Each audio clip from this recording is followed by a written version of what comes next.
کیا ہے، حالانکہ اس کا اعلان عیدگاہ میں کر دیا گیا تھا۔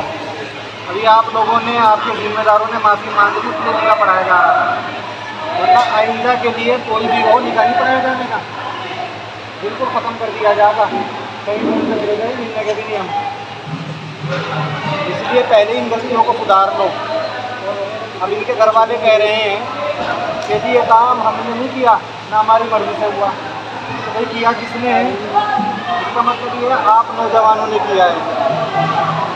تو اس لیے اپنے بھائی کے نکاح میں رکاوٹ نہ بنو، سمجھ رہے؟ اس کا نکاح نہیں ہو رہا، اس نے تو گانے بجانے کے لیے، لیکن آپ نے بجایا تو آپ رکاوٹ بن رہے ہیں۔ اس لیے بالکل آج توبہ کر لو، ہمارے سے معافی مانگنے سے کچھ نہیں ہوتا، ہم تو انسان، آپ بھی انسان ہے۔ اصل جو معافی مانگنی ہے وہ اللہ تعالیٰ سے مانگنی ہے کہ اللہ یہ غلطی ہوئی، اس پہ ہم شرمندہ ہیں، آئندہ انشاءاللہ کبھی بھی اس طرح سے کام نہیں کریں گے۔ 4 کاموں پہ فوکس کرنا ہے ابھی۔ Number 1 D J, number 2 dance, number 3 پٹاخے، اور نمبر 4 شراب نوشی۔ ان 4 کاموں میں سے اگر آپ لوگ کوئی بھی کام کریں گے تو انشاءاللہ بھگوان کو اصل ہے شریعت کے اعتبار سے ان چیزوں کو ختم کرنا، سمجھ رہے ہو؟ شریعت کہہ رہی اس لیے ہمیں ختم کرنا ہے، ہم دباؤ ڈالتے ہیں اس لیے نہیں، ہم تو معاون بننا چاہتے ہیں۔ آپ یہ ڈی جے نہیں بجاؤ گے 20-30 ہزار روپے آپ کے بچیں گے، ڈھول والوں کی نہیں بجاؤ گے 10,000 روپے آپ کے بچ جائیں گے، پٹاخے چھڑاؤ گے آپ کے 20-30 ہزار روپے ویسے ہی فالتو میں خرچ ہو جائیں گے۔ کیا ملا آپ کو صبح سے لے کے شام تک کر کے کام؟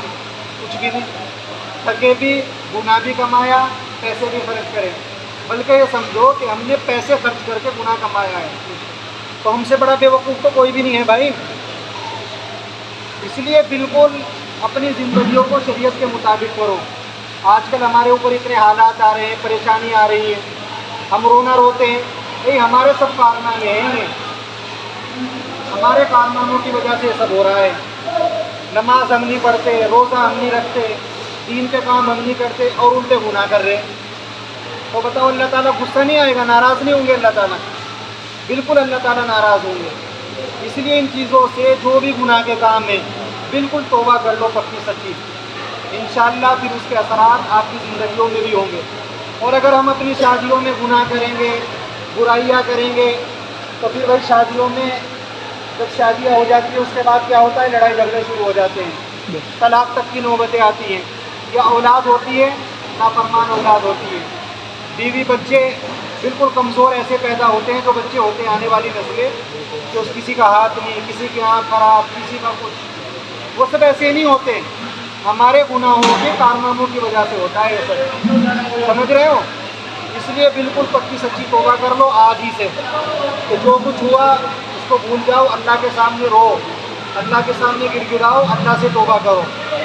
اب آج کے بعد کوئی بھی نکاح ہو یا جہاں بھی برائی ہو رہی ہو، آپ سب کو اس کو پھیلانا بھی ہے، لوگوں کو بتانا بھی ہے کہ بھئی اب بھگوان پور میں اس طرح ہوتا ہے۔